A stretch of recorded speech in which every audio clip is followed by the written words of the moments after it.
Hey guys, welcome back. I hope you are having an amazing day. Let's get right into the stories. The first one is a pro-revenge story. When our first child was born in 2018, my ex-husband Jake pressured me to quit my job. By the time our second child turned 2 in 2021, I discovered Jake's affair. By then, he had become extremely verbally, emotionally, and occasionally physically abusive. The final straw came when he lashed out at our firstborn. I kicked him out immediately. That was in early 2022. I couldn't afford childcare to work, and I had no family support. Jake refused to provide any financial assistance for the kids, saying, "The courts haven't ordered me to give you a dime." He even went as far as lying to the bank to freeze my accounts and assaulted me when I filed for default in the divorce. "How am I supposed to feed our children?" I asked him during one of our heated arguments. He sneered, "That's your problem now. You wanted this divorce, you deal with it." Finally, 6 months after I kicked Jake out, the judge ordered him to pay child and spousal support totaling $3,200 a month. Jake stubbornly refused to pay until the garnishment kicked in, and by then he was $7,500 behind in support.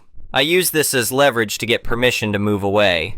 A year after the divorce, I remarried. I carefully checked the court documents and noticed a small box that said spousal support stopped upon remarriage if checked. It wasn't checked, so I assumed I was in the clear. Instead of filing for his retirement, I decided to keep that year of spousal support, about $15,000, and leave it at that. The spousal support was only ordered for 2 years anyway. In 2025, Jake unexpectedly filed for sole custody of the kids. That's when he discovered I had remarried and that he had been paying spousal support during the first year of my new marriage. I explained to him, "Look, I took that money instead of filing for my share of your retirement. If you let me keep that $15,000, I won't file to split your 401k. Jake was furious. "You're going to pay back every cent of that spousal support," he yelled. The judge ordered me to repay it but increased child support and deducted the repayment from that. In the end, I got an extra $25 a month and Jake essentially repaid himself. He dropped his bid for custody in exchange for 2 extra weeks in summer. I decided to pursue the retirement account split. Jake refused to cooperate and dragged it out for 4 years. It got so bad that they sanctioned him, and he had to pay me $750 a month for a year on top of child support. They also charged him with contempt. In January 2029, Jake proposed to his girlfriend, Melissa. In May of the same year, I finally received the disbursement from his 401k. I won't disclose the exact amount, but it was about 5 times the spousal support overpayment. I had no idea it would be that substantial. I had thought it would be around $15,000, which is why I initially thought keeping that year of spousal support and not filing for his retirement account was a fair trade. If he hadn't tried to take the kids from me, I never would have filed to split the account, play stupid games, win stupid prizes. Recently, Melissa emailed me saying, "It's your fault Jake won't marry me. You cleaned out his retirement account." I replied, I gave him the option to let me keep that year of spousal support or take it back, and I could file for his retirement. He chose the latter. "You shouldn't have stolen his money," Melissa accused. "Look," I explained, "if he really wants to marry you and protect his assets, you could get a prenup. That way he wouldn't have to worry about it." Melissa retorted, "I shouldn't have to sign a prenup because you robbed him." I never asked to be financially dependent on Jake. He made it clear he wanted a court order to take care of his kids, so that's exactly what I got him. I tried to be fair by taking the lesser amount of spousal support and not filing for his retirement. He wouldn't let me. In summary, Jake refused to pay me until support orders dropped, refused to pay until they revoked his license, tried to get me in trouble for accepting spousal support overpayment, and in the end it cost him a significant chunk of his 401k. The next one is an entitled people story. My wife and I had just finished renovating our first home together. It was a real fixer-upper when we bought it, but after months of hard work and way too much money, we'd turned it into our dream house. We were so excited to finally be done and settled in. Little did we know our nightmare neighbor Karen had other plans. It all started one Saturday morning. I was out front mowing the lawn when Karen from down the street came marching up our driveway like she owned the place. I'd only talked to her a couple times before, but she always gave me weird vibes. "Hey there," I called out, trying to be friendly. "Beautiful day, isn't it?" Karen completely ignored my greeting. "I need to talk to you about this house," she said, pointing at our newly renovated home. I turned off the mower. Okay, what about it?" "My son is looking to buy his first house and this one would be perfect for him. How much do you want for it?" I blinked in confusion. I'm sorry, but our house isn't for sale. We just finished renovating it. Karen's face twisted into a scowl. Don't be ridiculous. Of course it's for sale. Everything has a price. Name your number. No, you don't understand, I said firmly. We're not selling. This is our home. Listen here, Karen snapped. My son deserves this house more than you do. He's a good boy and needs a nice place to start his family. You two are young. You can just go buy another fixer-upper somewhere else. I couldn't believe what I was hearing. Ma'am, I don't know how else to say this. Our house is not for sale. Please leave our property. Karen's face turned bright red. How dare you speak to me that way? I'll have you know my husband is a very important man in this town. We always get what we want. Good for you, I replied, trying to stay calm. But that doesn't change anything. This is our home and we're not selling. Now please leave before I have to call the police. Oh, I'll be the one calling the police, Karen shrieked. She whipped out her phone and started dialing. Hello? Yes, I need officers sent to 123 Oak Street immediately. These people are trespassing and refusing to vacate my son's new home. I couldn't believe what was happening. This crazy woman was actually calling the cops on us for being in our own house. Are you insane? I yelled. This is our house. We have the deed and everything. Karen just glared at me as she continued talking to the cop dispatcher. Yes, that's right. They're very aggressive and threatening me. Please hurry. At this point, my wife, Amy, came outside to see what all the commotion was about. What's going on? She asked, looking concerned. I quickly filled her in on Karen's ridiculous demands. Amy's jaw dropped in disbelief. You can't be serious, she said to Karen. We've owned this house for over a year. We have all the paperwork to prove it. Lies, Karen screeched. This house rightfully belongs to my precious boy. You two are nothing but squatters and thieves. We tried reasoning with her, showing her our mail and even pulling up photos of the renovation process on our phones. But Karen was having none of it. She just kept ranting about how her son deserved our house more than we did. About 15 minutes later, 2 police cruisers pulled up. Karen immediately ran over to them. Thank goodness you're here, officers, she cried dramatically. These awful people have broken into my son's new home and are refusing to leave. The cops looked confused. One of them approached us cautiously. What seems to be the problem here, folks? He asked. I took a deep breath and explained the insane situation as calmly as I could. Officer, this woman is demanding we sell her our house, which isn't for sale. When we refused, she called cop claiming we were trespassing in our own home. We've owned this house for over a year. We have all the documentation to prove it. The officer nodded. I see, ma'am. Do you have any proof that this is your son's house? Karen sputtered indignantly. Well, no, but then I'm afraid there's nothing we can do here, the cop said firmly. These people have stated this is their home. Unless you have evidence showing otherwise, you need to leave the premises immediately. This is outrageous, Karen shrieked. Don't you know who I am? My husband will have your badge for this. The officers were clearly losing patience at this point. Ma'am, I'm going to ask you one more time to leave peacefully. Otherwise, we'll have no choice but to arrest you for trespassing and filing a false police report. Karen's face went pale. She glared at us venomously. This isn't over, she hissed before storming off down the street. We profusely thanked the officers for their help. They advised us to install security cameras in case Karen tried anything else. We thought that would be the end of it. But a few days later, we got a knock on the door. It was a process server with a lawsuit. Karen was actually suing us, claiming we had stolen the house from her son. The lawsuit was completely frivolous, of course. We had ironclad proof of ownership going back to our original purchase, but we still had to hire a lawyer to get the case thrown out. Our attorney advised us to file a countersuit for harassment and legal fees. We were hesitant at first, we just wanted this nightmare to be over, but after some discussion we decided to go for it.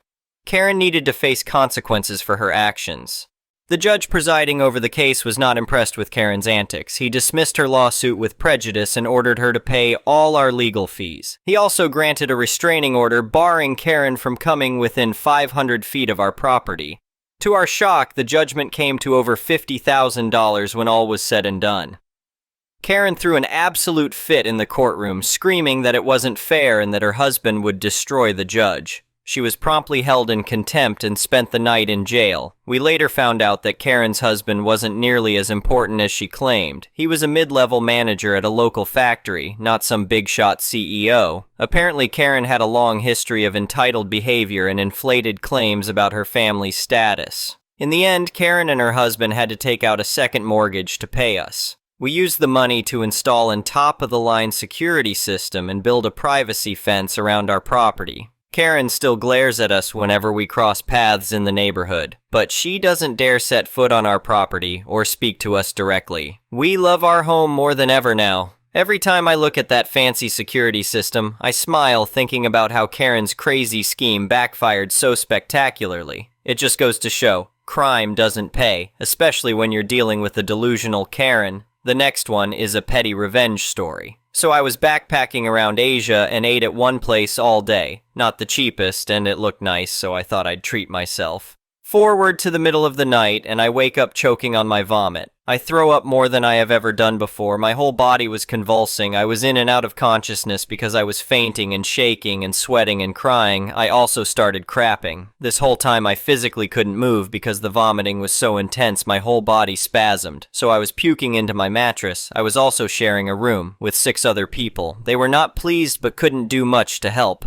I threw away the blanket and sheet, but I think the mattress needs to go as well. I paid extra cleaning costs, of course. I have thrown up before, but that night was such agony, and the only thing I could think about other than desperately wishing for death was that I had paid for this experience. The next morning, after a night of no sleep and lots of vomit, my body was in pain and I could barely walk, but I knew I needed a pharmacy or a doctor or just some help. I was alone and a young female in a foreign country. The pharmacy was a 100-meter walk away, and I literally crawled there. Once there, they sat me down, gave me fluids and meds, and sorted me out. It had been an hour since I last puked and could walk about 50 meters back to the room where I needed to sit again. I was outside the restaurant that did this to me, so I went in, leaned against the counter, and said, "You gave me food poisoning, please give me a refund." Very politely, and I'm paraphrasing, but that was the gist. They were rude. They said I was lying, that I never ate there, that I paid in cash so there was no record I was there. I showed them the receipt and they said the man that served me wasn't there so they couldn't issue a refund. I wasn't expecting them to, but I wanted to let them know how unwell their food made me. But when they started being rude, I wanted revenge. I could feel more vomit brewing and knew I had about 3 minutes left. I could have left the restaurant, asked for a bin, even found a toilet. I made the decision right there to let nature take its course. I vomited all over their floor, mostly just bile, but a sip of water I had managed to drink, at the feet of the rude staff member. Looked them in the eyes and said, "Here's your proof, I paid you for this, I need to lie down," and promptly left. They were stunned to silence and watched as I shakily walked down the road and into the hostel. The next one is a malicious compliance story. Background. This happened early 1990s, just after the Cold War was silently dropped. In my country, we had universal draft for any fit young man. The setup, I was stationed in a camp up north. Boredom reigned supreme. The camp had 2 gates, the main gate to the south, at the end of a dead-end street, a few hundred meters from the main road, and a rear gate to the north. The officers' mess and the bachelor officers' quarters was just outside that gate. To go from the rear gate to the main gate outside the camp, one would have to go out to the main road, move south some 100 meters, and then up that dead-end street. The instructions for guard duty at the gates was really simple. If you personally know the person and know that the person in question is actively serving, if the person can show military ID, or if someone in the first 2 categories can vouch for them, you can let them in. Else they have to get in touch with the guard commander, usually located in the guardhouse just outside the main gate. No ID required to leave. Since the regular mess hall served something borderline edible at the good days, most officers would eat in the officers' mess. Since the Cold War was over, most on guard duty would not bother with the required ID checks. The MC service in the north is boring. Guard duty is also boring. My troop found that checking ID, especially at the rear gate, could be a little fun though. In the morning, quite a few would forget their wallet with their ID in their rooms and have to run back to get it. No big deal, going back in and get the wallet was just 5 minutes, but a bit of a hassle when they were already running late. And the later they were running, the more probable it was they had forgotten their ID. The real deal was after lunch, since a lot would leave their ID in the office and so not have any way to collect it without getting into the camp. So they would have to go around, nearly a kilometer, and then go to the guard captain and get a note so they could enter through the main gate. Easily at least 15 minutes extra on the less than 5-minute stroll back from lunch. Seems a lot of the officers in our direct chain of command, so we had to know them, or that had their ID ready found this fun as well, since getting a colleague to vouch for them seemed difficult. The ones declining would be smiling and laughing about it. We got a lot of attaboys for following protocol, even from officers we had denied access. The next one is an entitled people story. Me and this roommate, we chose to be roommates BC. We thought we'd get along, but she started getting all entitled and weird when she realized we had different schedules. A bit of backstory about us both is, I'm from a middle-class suburb, lower middle class even, and was the opposite of spoiled. She came from a rich town where she had a 3-story home and was never told no. We had different backgrounds clearly. I was at school on a scholarship from the state, and she chose the school BC. The city has way more diversity than she's used to, and she wanted to experience the culture of NY. We shared a bedroom BC, it was a dorm. She played on a sports team, so she had to be up early. I didn't, so I would stay in my other friend's room till midnight usually. I would usually come back to the dorm, not even turn the lights on, and crawl into bed. Sometimes I'd go into our kitchen and chill in there if I didn't want to go to sleep yet, but it's a separate room. She, on the other hand, would wake up at 4 a.m., turn every light on, blast music to get her pumped for practice, and FaceTime her teammates. One day, I was apt to go out to see my friends at like 8 p.m., and she was already in bed. She asked me to shut the lights off and hurry up, as if it were midnight. I said I'll be out in a few, and she was annoyed. Before I left, she told me that I must be home by 10:30. I said, I'll be back at midnight. And she said, no, I have practice, you don't have to go out, and you're loud when you open the door. I just left BC WTF. I talked to her the next morning telling her how loud she is. She didn't stop. I said I'll come back home early when you stop going to soccer. BC, why should I not have a life BC? She must be in bed by 8. Another night I had a serious cough. I got bronchitis at the end of the semester. One night I was trying to sleep but kept coughing, and after a while she snapped up out of bed, looked at me and went, if you're gonna do that, how about you just go in the kitchen? So obviously I said no. She also once told me to stop getting sick BC. It scares her and makes her anxiety worse. What? There was another time when she got mad at me BC. The shower was cold. The conversation went something like, did you take a shower? I said, no, I showered last night. Her, well, you must have because it's cold and you did something to it. Me, I just said I didn't shower. Turns out the whole dorm's shower was broken. No apologies. Another time I went home for the weekend and she called me to tell me her friend was going to sleep over in my bed. I said no. YTF was my bed messed up when I got back. Another time she told me the night before my final that her friend's sleeping over in our room. She didn't ask, she told. I said I had a final. Her response was that she already told her friend can fly in from out of state months ago. They were loud. My other fave was when she got mad that I wouldn't go home on my birthday weekend. She wanted her BF to sleep over. It was my birthday. I wanted to hang out with my friends. She told me just go home and hang with my family. No? And my favorite also was when I went home for winter break and she stayed. She asked, did you come back at all during break? Me, I've been home for 3 weeks. Her, well, my sweater went missing along with other stuff, and I don't want to accuse you, but I think I saw you post in something similar. Me, I have been an hour away at home for almost a month. Her, are you sure you didn't take it? Me, did you leave your laundry in the wash and forget to take it upstairs? Her, no response until I came back. The best part of that story is that she's 5'2" and I'm 5'9" and completely different sizes. The next one is an entitled parent story. I'm 24 and a college student and really have no time to be finding a job. I have so many exams to finish and classes to attend. My dream is to become a concept artist and to work in 3D. Drawing and designing characters and creatures is something I love doing. I have been suffering from depression and have been in a situation where I could barely eat one small meal a day. But the starvation is not due to me not wanting or being able to eat. It's due to us not having any food in the fridge. I had a very rough childhood, and my mother used to beat me to the point of passing out and verbally abuse me on the regular, letting me go to sleep teary-eyed with cuts and bruises all over my body. My father is a coward who would ignore all the abuse and pretend like those things never happened. To this day, my mother loves to barge into my room to call me useless, and keeps telling me to get a job so I could be useful for once. She keeps saying how I have no future, that I'm a disgusting pig and useless like my dad, and that I will never be able to live on my own or accomplish anything.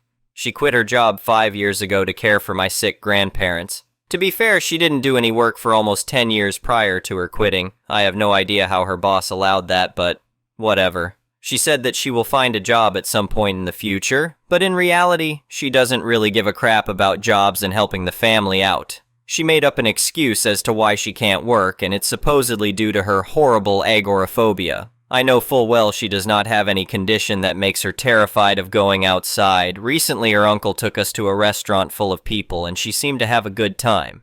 She goes to the nearby shopping mall almost every week, and that mall in particular tends to be jam-packed with people. The little money we have she spends on stupid ducking sneakers and expensive accessories, perfumes, bags, and glasses to appear rich and sophisticated to others, people who could not care less anyways. We are barely middle class in a poor country, and of course, don't have a lot of money to begin with. How does she even have any cash to buy herself things then, you may ask?